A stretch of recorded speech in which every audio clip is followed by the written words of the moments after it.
दोस्तों कल था फ्राइडे यानी कि वैभव लक्ष्मी जी का दिन। तो उनके प्रसाद के लिए ना मैंने खीर बनाई थी और ये खीर इतनी डिलीशियस इतनी क्रीमी बनी थी ना कि सबने बहुत तारीफ़ की। तो मुझे लगा चलो क्यों ना आपके साथ भी इसकी रेसिपी को शेयर किया जाए। तो चलिए वीडियो को शुरू करते हैं, लेकिन उससे पहले मेरे चैनल को सब्सक्राइब करना बिल्कुल मत भूलिएगा। तो इस रिच एंड क्रीमी खीर को बनाने के लिए यहाँ पे मैंने आधी कटोरी चावल को अच्छे से 3 से 4 बार वॉश करके 20 से 25 मिनट के लिए भिगो दिया था। और यहाँ पे मैंने 1 लीटर दूध गर्म करने रखा है। तो जब तक ये गर्म होता है ना, तब तक हम हमारे ड्राई फ्रूट्स को रोस्ट कर लेते हैं। ड्राई फ्रूट्स में आप कुछ भी ले सकते हैं, बादाम, पिस्ता, काजू, जो भी आप चाहें। तो उसे हम घी में सेक रहे हैं। थोड़ा सा क्रंची हो जाने के बाद हम उन्हें निकाल देंगे। दूध भी गर्म होना शुरू हो चुका है, तो हम तब तक वेट करेंगे जब तक कि इसमें अच्छे से 1-2 उबाल ना आ जाए।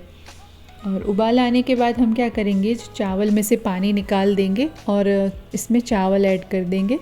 थोड़ा सा हाथ से मैं क्रश कर रही हूँ चावलों को। और कोई भी चावल आप नॉर्मल राइस जो हम यूज़ करते हैं ना, वो बना सकते हैं, या फिर आप बासमती भी ले सकते हैं। कुछ लोग ना पके हुए चावल भी इसमें डालते हैं, लेकिन इस तरह से बनाने से ना काफ़ी क्रीमी बनती है जब हम चावल को दूध में पकाएं ना। अब यहाँ पे मैंने 3 चम्मच जितना मिल्क पाउडर लिया है और दूध जो हमारा गर्म हो रहा था ना, उसी में से मैंने 2 बड़े चम्मच दूध इसमें डाल दिया है और साथ ही डाल दिए हैं केसर के कुछ दाने।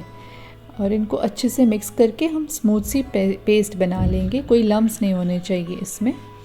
और जैसे ही दूध में देखिए चावल अब काफ़ी हद तक पक चुके हैं हमारे, तब ये हम पेस्ट जो बनाई ना हमने, वो इसमें ऐड कर देंगे। चावलों का पहले पकना बहुत ज़रूरी है। और शुगर हम ऐसे ही नहीं डाल के हम थोड़ा सा ऐसे कैरेमलाइज्ड करेंगे। शुगर को हम क्या करेंगे, थोड़ा सा स्लो फ्लेम पे किसी थिक बॉटम वाले पैन में मेल्ट होने देंगे। कंटिन्यू चलाते रहेंगे और इसे शुगर को हमें मेल्ट करना है। जब आप ये कर रहे हैं ना, तब कुछ और मत कीजिएगा, क्योंकि जैसे ही आप शुगर को छोड़ देंगे ना, तो वो उसे कुछ ही सेकंड्स लगेंगे जलने के लिए। तो बस इसे कंटिन्यू चलाते रहना है और तब तक चलाएंगे जब तक कि ये ब्राउन कलर नहीं आ जाए और शुगर अच्छे से मेल्ट ना हो जाए।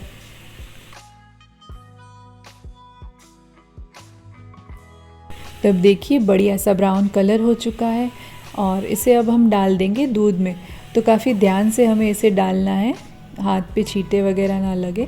तो थोड़ा थोड़ा करके हम इसे डाल देंगे इस दूध में और साथ में इसे ना थोड़ी देर के लिए पकाएंगे। 2 से 3 अच्छे से उबाल आ जाए ना, तब तक इसे पकाना है।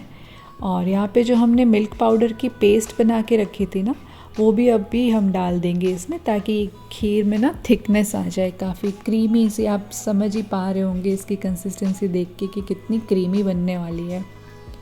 और ड्राई नट्स जो हमने सेक के रखे थे घी में, वो भी मैं इसमें ऐड कर रही हूँ अभी। और इन सब को डालने के बाद देखिए चावल तो अच्छे से पक चुके हैं। तो अब बस 3 से 4 उबाल आने देंगे और बढ़िया सी हमारी खीर बनके रेडी है। देखिए कितनी थिक और कितनी क्रीमी, कितनी रिच बनी है हमारी खीर। तो इसे गर्मा गर्म भी सर्व कर सकते हैं आप, या फिर इसे फ्रिज में रख के ठंडा करके भी सर्व कर सकते हैं। तो परफेक्ट है ये प्रसाद के लिए। और कभी कोई गेस्ट आ जाए तो भी इसे बनाना कितना इजी है, फटाफट से ये बन जाती है। तो आप भी बनाइएगा और बताइएगा ये कैसी बनी थी। मैं मिलती हूँ आपसे अगले वीडियो में। Take care and bye bye.